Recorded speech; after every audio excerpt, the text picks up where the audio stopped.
Hello, I'm Shane from China. This is my first YouTube video by my real person. First, let me introduce myself briefly. Actually, I'm interested in many different things, so I would like to share the messages and information to different people. I think this could let me make new friends on the network. Actually, I don't know where I should start as a YouTuber, so I decided to have a series to introduce Chinese characters' origin and its evolution to see if anybody interested in this topic. From a global perspective of writing systems, Chinese characters belong to the logographic writing system, which is fundamentally different from alphabetic. Like English and Spanish, the writing systems.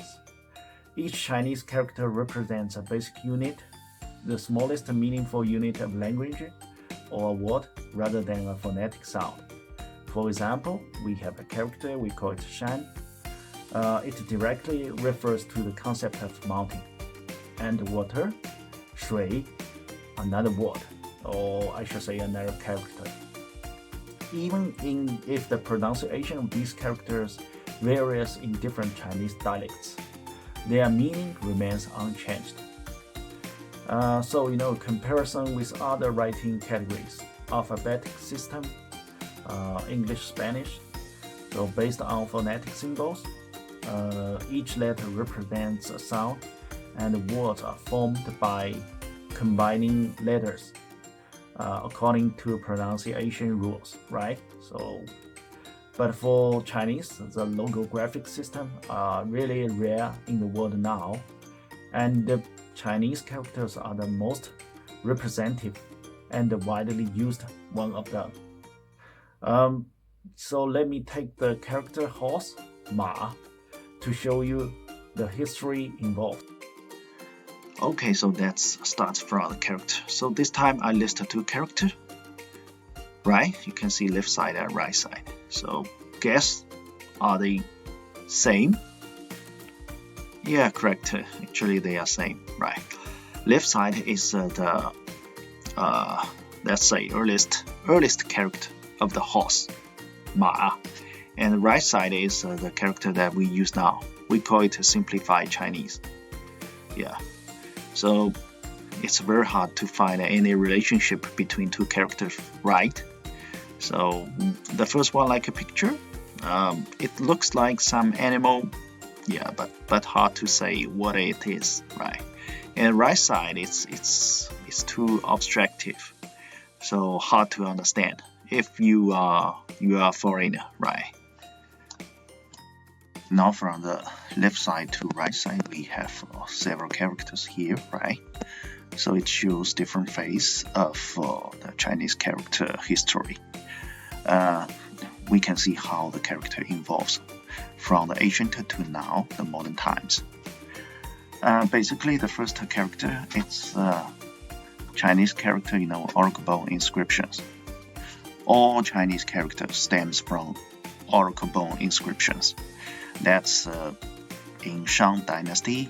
That's around 1600 years BC. So it is the earliest mature form of Chinese characters. The characters are most photographic, with a rough and irregular shape, more like animal, more like some things, and more like some real things in the world at that time. Okay, so the characters are mostly flexible and changeable, and there are often multiple variants of the same character. And the second one is frozen inscriptions. That is Western Zhou to spring, autumn, and period. That's around 600 years BC. The characters are carved or cast on bronze vessels. So when you go to any kind of Chinese museum, or most of the Chinese museums, they have the bronze vessels. That on that vessel, it will show the characters are more standardized than oracle bone inscriptions. The strokes are thicker and more symmetrical.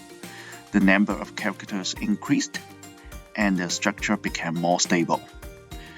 with the emergence of more associative characters and phonetic low characters.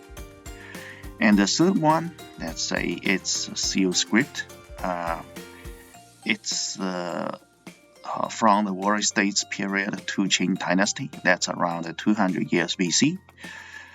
Personally, actually, I practiced this script for a few years because I like some stone caving, or I should say that's Chinese seal caving.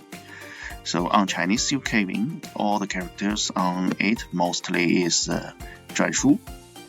I should say it's beautiful, but it's really hard to writing because you need very many times practice. Okay. The fourth phase is clerical script. That's Han Dynasty. That's around 200 years AD. So I know some reasons why it happened.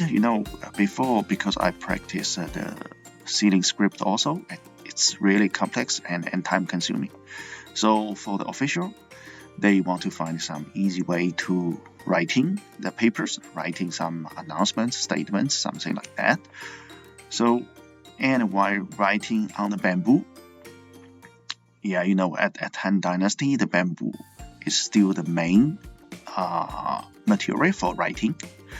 Paper is very expensive. Okay, so officially they use some knife to cut the word on the bamboo sometimes. So they find the cut style is quite easy and easy to be written.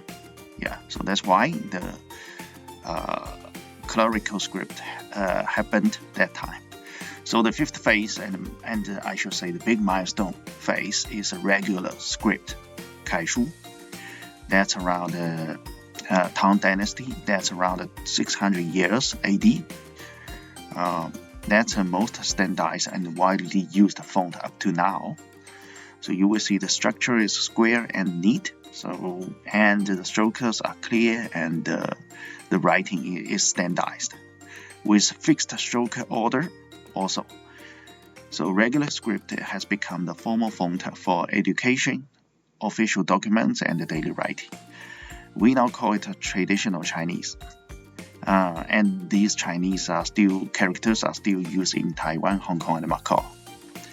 And in Chinese mainland, we use simplified Chinese characters. The reason is to lower study complexity. The simplified Chinese character has few strokes, easy to write and learn. Okay, this is a brief introduction of character history. If you like it, please subscribe my channel. Thank you very much.